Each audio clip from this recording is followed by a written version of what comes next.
ಜನವರಿ month thyroid disorders ಇನ್ pregnancy infertility ಬಗ್ಗೆ discuss ಮಾಡೋಣ.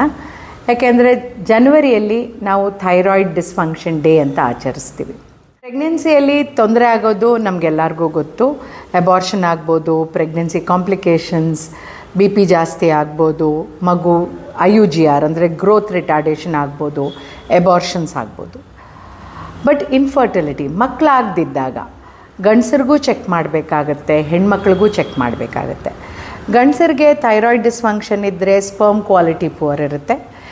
ಹೆಣ್ಮಕ್ಳಿಗೆ ಥೈರಾಯ್ಡ್ ಡಿಸ್ಫಂಕ್ಷನ್ ಇದ್ದರೆ ಪೀರಿಯಡ್ಸ್ ಕರೆಕ್ಟಾಗಿ ಬರಲ್ಲ, ಆಮೇಲೆ ಎಗ್ ಕ್ವಾಲಿಟಿ ಚೆನ್ನಾಗಿರಲ್ಲ. ಮಗು ಇಂಪ್ಲಾಂಟೇಷನ್ ಆಗೋಕ್ಕೆ ಅಂದರೆ ಎಂಬ್ರಿಯೋ ಇಂಪ್ಲಾಂಟೇಷನ್ ಆಗೋಕ್ಕೆ ಕೂಡ ಥೈರಾಯ್ಡ್ ಫಂಕ್ಷನ್ಸ್ ನಾರ್ಮಲ್ ಇರಬೇಕು. ಸೊ ಅದಕ್ಕೋಸ್ಕರ ಥೈರಾಯ್ಡ್ ಟೆಸ್ಟ್ ಮಾಡಿಸ್ಬೇಕು. ಥೈರಾಯ್ಡ್ ಪ್ರಾಬ್ಲಮ್ ಇದ್ದರೆ ಅವ್ರಿಗೆ ನಾವು ಟ್ರೀಟ್ ಮಾಡಬೇಕಾಗುತ್ತೆ.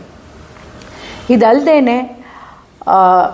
ರಿಕರೆಂಟ್ ಅಬಾರ್ಷನ್ಸ್ ಆಗ್ಬೋದು, ಇಲ್ಲ ರಿಕರೆಂಟ್ ಇಂಪ್ಲಾಂಟೇಷನ್ ಫೇಲಿಯರ್.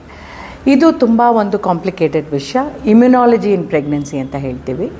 ಈಗ ಮೇಲಿಂದ ಮೇಲೆ ಅವ್ರಿಗೆ ನಾವು IVF ಮಾಡಿದಾಗ, ಅವರು ಕನ್ಸೀವ್ ಆಗದಿದ್ದಾಗ ಅವ್ರ ಥೈರಾಯ್ಡ್ ಫಂಕ್ಷನ್ ನಾರ್ಮಲ್ ಇದ್ದರೂ ಕೂಡ ನಾವು ಅವರ ಆ್ಯಂಟಿಥೈರಾಯ್ಡ್ ಆ್ಯಂಟಿಬಾಡೀಸ್ ನೋಡಬೇಕಾಗತ್ತೆ.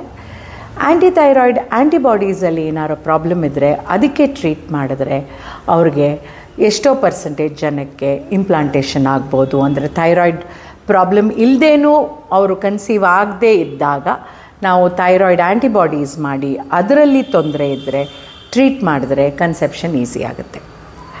ಸೊ ಸ್ನೇಹಿತರೆ, ಥೈರಾಯ್ಡ್ ಡಿಸ್ಫಂಕ್ಷನ್ ಯಾವುದೇ ಟೈಮಲ್ಲಿದ್ದರೂ ಅದಕ್ಕೆ ಕರೆಕ್ಟಾಗಿ ಟ್ರೀಟ್ಮೆಂಟ್ ತೊಗೊಳ್ಳಿ.